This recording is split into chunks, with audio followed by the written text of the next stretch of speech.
Boa noite a todos. O nosso trabalho é sobre cédula de crédito bancário, criada pela Lei 10.961 de 2004. Dispositivo nos artigos do 26 ao 45. O nosso grupo é composto pela Ana, pela Marcela, por Márcia, pela Marisa.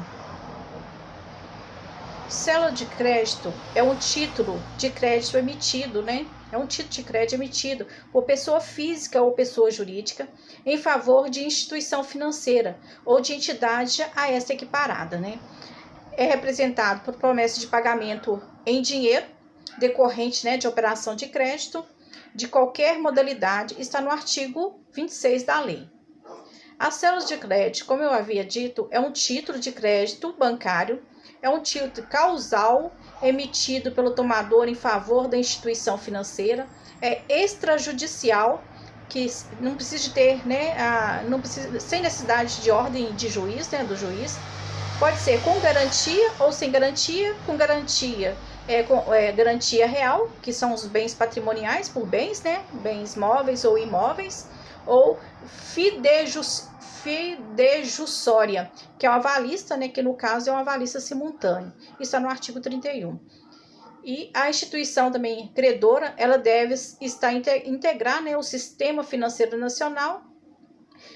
A cédula de crédito, ela pode ser emitida sob a forma escritural ou por meio de lançamento no sistema eletrônico de escrituração. E a cédula de crédito é um instrumento negociável no mercado, ela pode ser vendida, para investidor. O capital, que é o objeto, do financiamento e desenvolvimento, pode ser o desenvolvimento de qualquer atividade. A natureza da cédula de crédito bancário é um título executivo, extrajudicial e representa dívida em dinheiro, certa, líquida e exigível, seja pela soma nela indicada, seja pelo saldo devedor, que é demonstrado em planilha de cálculo, ou dos extratos da conta corrente, conforme determina a lei.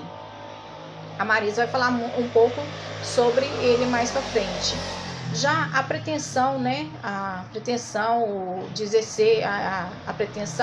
a lei 10.961/2004 regula a matéria, não prevê prazo, um prazo específico para exercer a pretensão, mas seu artigo 44 afirma que as cédulas de crédito bancária aplica-se a legislação cambial, e o artigo 70 da LUG, internalizado pelo decreto 57.663/66, fixa que as ações contra o aceitante prescrevem em 3 anos.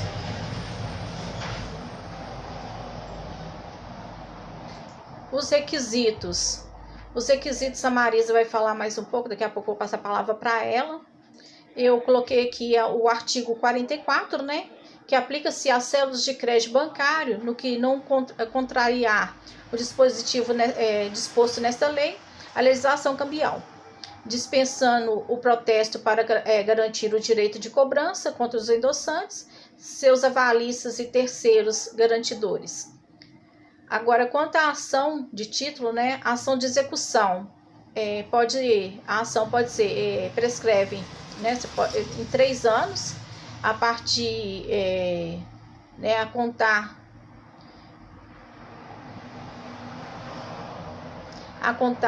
de 3 anos, contar do vencimento. A ação de completamento 3 anos, conforme o Código Civil, a contar do prazo de execução. A ação monitória já é prescricional para ajuizar a ação monitória com o título o intuito de cobrar o valor disposto em cédula de crédito bancário é de 5 anos, conforme previsto no artigo 206, parágrafo 5º, inciso 1 do Código Civil. Vou passar a palavra para a Marisa, que vai falar um pouco. O artigo 28 do Código Civil dispõe que cédula de crédito é um título executivo extrajudicial que representa uma dívida em dinheiro, certa, líquida e exigível. Ela tem força executiva porque ela facilita as ações de cobrança. O parágrafo 1º do mesmo artigo dispõe que poderão ser pactuados juros sobre a dívida capitalizados ou não. Critérios de sua incidência, as despesas que decorrem dessa obrigação, os critérios de atualização monetária, critérios de apuração de ressarcimento pelo emitente ou de terceiro, as obrigações a serem cumpridas pelo credor, dentre outros. E os requisitos básicos para a cédula de crédito, que estão dispostos no artigo 29 da Lei 10.931, dentre eles o primeiro se destaca que deve constar a denominação cédula de crédito, a promessa do emitente em pagar a dívida correspondente ao crédito utilizado, data e lugar do pagamento, e se esse pagamento ocorrer de forma parcelada, ele deverá também conter a data e os valores, as datas de pagamento e os valores de cada parcela.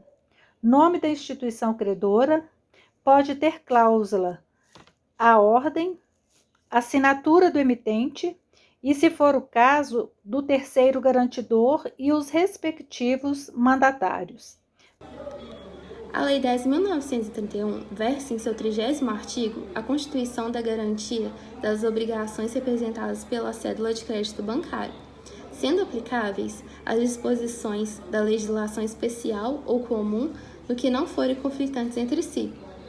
Adentrando a especificação dessa garantia, o 31º artigo da referida Lei 10.931 dispõe que a garantia pode ser tanto fidejussória quanto real, sendo constituída por um bem patrimonial de qualquer espécie, podendo ser disponível e alienável, móvel ou imóvel, material ou imaterial, presente ou futuro, fungível ou infungível, consumível ou não, cuja titularidade pertence ao próprio emitente da cédula de crédito bancário ou terceiro garantidor da obrigação principal.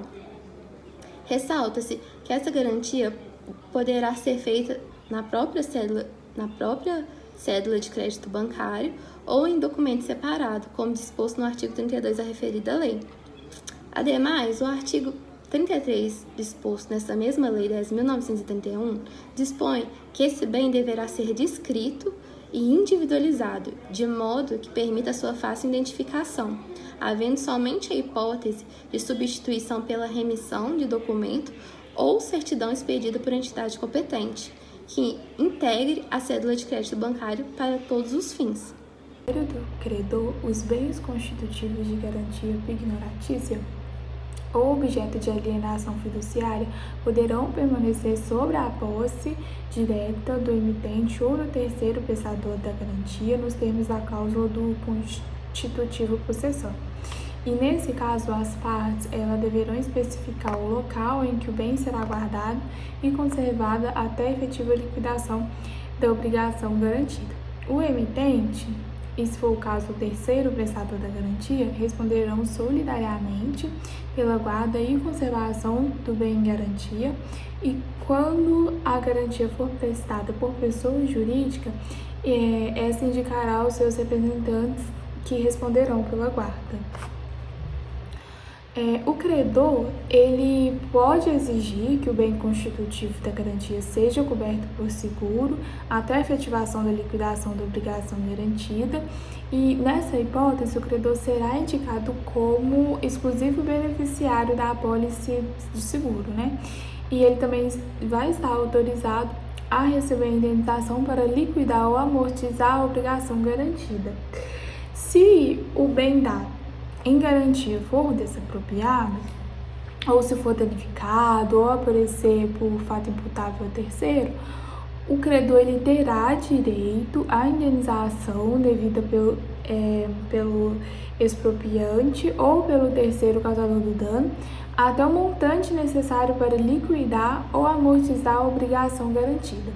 Em todos esses casos, seguro, desapropriação, dano ou perecimento do bem, o credor ele pode exigir a substituição da garantia ou seu reforço, renunciando ao direito à percepção do valor relativo à indenização. O credor também poderá exigir a substituição ou reforço da garantia em caso de perda, deteriorização ou diminuição do seu valor. e o credor ele deverá notificar, né, por escrito o emitente e, se for o caso, o terceiro garantidor também, para que substitui ou reforcem a garantia no prazo de 15 dias sob pena de vencimento da dívida. Quando a operação for de crédito rotativo, o limite de crédito concedido será recomposto automaticamente e durante o prazo de vigência do Código Civil, desde que o devedor não esteja em mora ou inadimplente, e sempre que o devedor amortizar ou liquidar a dívida. Quanto ao protesto, o Código Civil fala, né, que poderá ser protestado por indicação, desde que o credor apresente declaração de posse da sua única via negociável, inclusive no caso de protesto parcial, né? E aplica-se o Código Civil o que não contrair no disposto da legislação cambial. E dispensado o protesto para garantir o direito de cobrança contra os endossantes, seus avalistas e terceiros garantidores. A validade e a eficácia do Código Civil não dependem de registro, todavia, a garantia real constituída pela CCBB,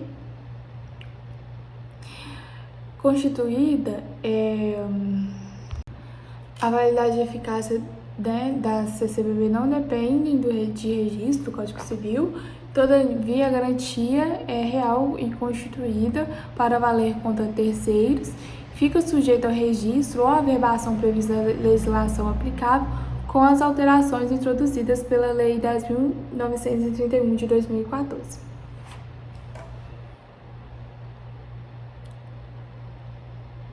A lei permite ainda que as instituições financeiras emitam títulos representativos. Boa noite. A jurisprudência que a gente escolheu foi do Tribunal de Justiça do Paraná, né? O TJPR, é um processo civil, e a ementa, né, é a revisão do contrato, né, da célula de crédito bancária, porque porque por causa dos juros abusivos, né, cobranças de juros altos, remuneratórios, abusivos, vão demonstrar limitação. E a ementa é essa. E a decisão, o acórdão, né, que a sentença é proferida na ação revisional do contrato, nos autos, tá? Julgou procedente por inicial para afastar a capitalização de juros, eliminar os juros remuneratórios à taxa média de mercado e excluir a cobrança de lançamentos indevidos, condenou a parte ré a restituir em dobro os valores cobrados devidamente da altura a título de capitalização de juros, taxa de juros superiores à média de mercado divulgada pelo Bazem e lançamentos indevidos a ser apurados em liquidação. Com efeito, condenou o réu ao pagamento das despesas processuais dos honorários advocatícios fixados em 10% sobre o valor da condenação, nos termos do artigo 85 do Código de Processo Civil.